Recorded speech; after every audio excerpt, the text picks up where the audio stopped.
Gold has been on a tear recently, hitting a new high of $5,500 per ounce, which means that the value of gold has more than doubled over the last 2 years. Yeah, and it all kicked off with that 4,000 mark that it hit last year, and that was a big record scratch moment, because before then it felt like, gold is a safe haven amid geopolitical and economic turmoil, but then analysts started saying it's acting a bit more like speculation, like if people put money on Bitcoin, expecting, or let's say speculating on price jumps. Riding the wave. Yeah, absolutely. And that's all related to US President Donald Trump cutting trade ties and throwing up tariffs on countries around the world. There's a lot of chatter around gold right now. So for more, we're joined by Emily Leshner from DW Business. Emily, let's talk about these wild gold prices we're seeing right now. Another thing that happened during the last big increase that Daniel was just talking about was that the U.S. government was shut down, and there's another shutdown being talked about right now. So is all of this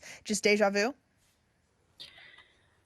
I mean, you can't really draw a straight line from one to the other, but definitely that the possibility of a U.S. government shutdown, it definitely contributes to a growing sense of geopolitical and economic instability right now.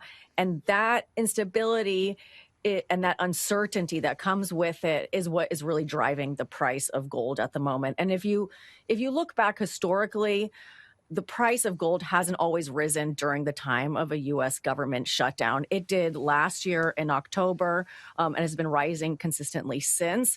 But if you look back, for example, at 2013, the shutdown during President Barack Obama's administration, there wasn't a steady increase in gold prices. Also during the 2018 government shutdown during Trump's first term, gold prices went up slightly, but it wasn't peaking the way it does now. So you can say that this uncertainty is certainly driving up the price of gold, but it's not a one-to-one correlation. It definitely contributes to it, though. And so, Emily, we've seen a lot of back and forth with Donald Trump lately, putting threats on Greenland and then taking them off, not just tariff, but, at some point there was even a question mark over military intervention, which Trump then squashed at Davos.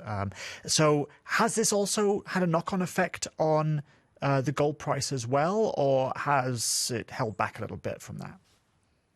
I mean, there has been a consistent trend in the gold price going up. When Trump said that he and the EU had found a framework agreement over Greenland at Davos, the markets did trim some of the gains on gold, but analysts say that it's not enough to throw off the trend. Okay.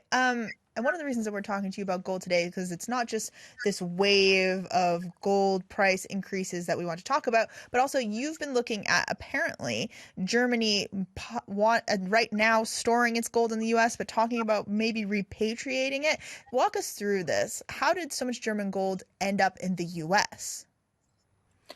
Yeah, after World War II until around the 1970s, West Germany experienced an economic boom. And that was largely because of the success of its car and machinery sectors. So West Germany accumulated a trade surplus with the U.S. They converted it into a safe asset, and they kept it in the U.S. And there were really strong concerns at the time that the Soviet Union would invade West Germany and take its gold reserves. And that's much like the Nazis took Italy's gold reserves during World War II, 119 tons of it from the Bank of Italy, and moved it to Berlin.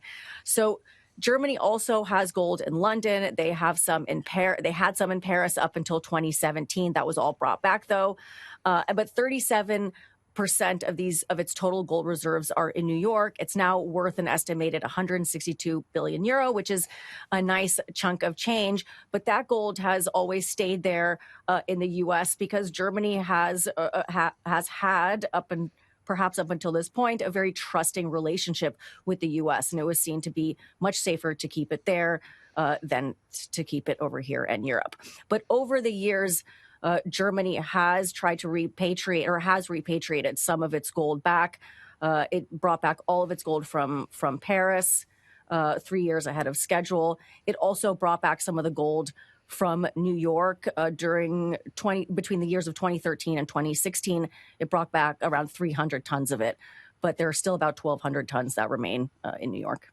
So, Emily, why are we now seeing this talk of repatriating the gold back to Germany, because of course they still have a claim on it, they can still trade it remotely. So why actually take the risk of putting it on a ship which could theoretically sink, or I don't know if they're going to fly it or how are they going to do it. It would be very heavy to fly gold over here. But yeah, there's a risk involved in that, so why do it? There is a risk, and that's why a lot of critics are saying that it shouldn't be done.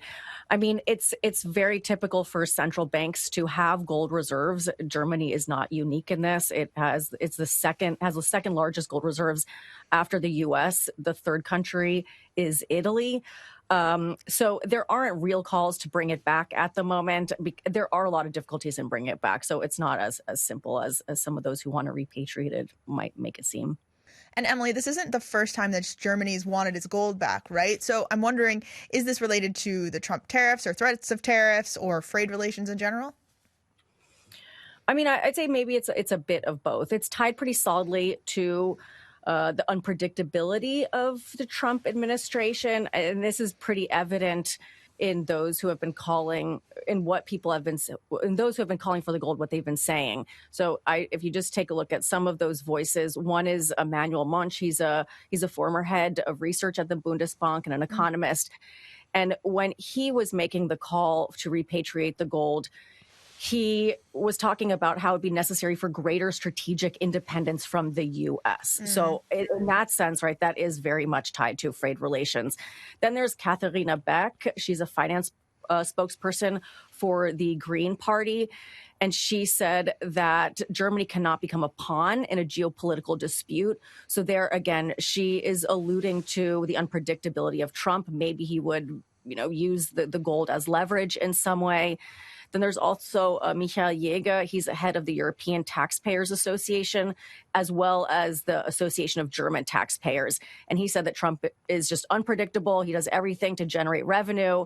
And so he says that's why Germany's gold is no longer safe in U.S. vaults. So I think that those three kind of examples, they all represent, different they represent different parties on the political spectrum, or different sides on the political spectrum, and they're all referring to Trump. So the tariffs are certainly a part of it. The trade relations much bigger. And this all matches with what European leaders were saying at Davos this year, because they were essentially talking about European sovereignty and how Europe needs to do more to stand up on all kinds of levels, not just when it comes to defense, but also when it comes to business and industry and all of these kinds of things too.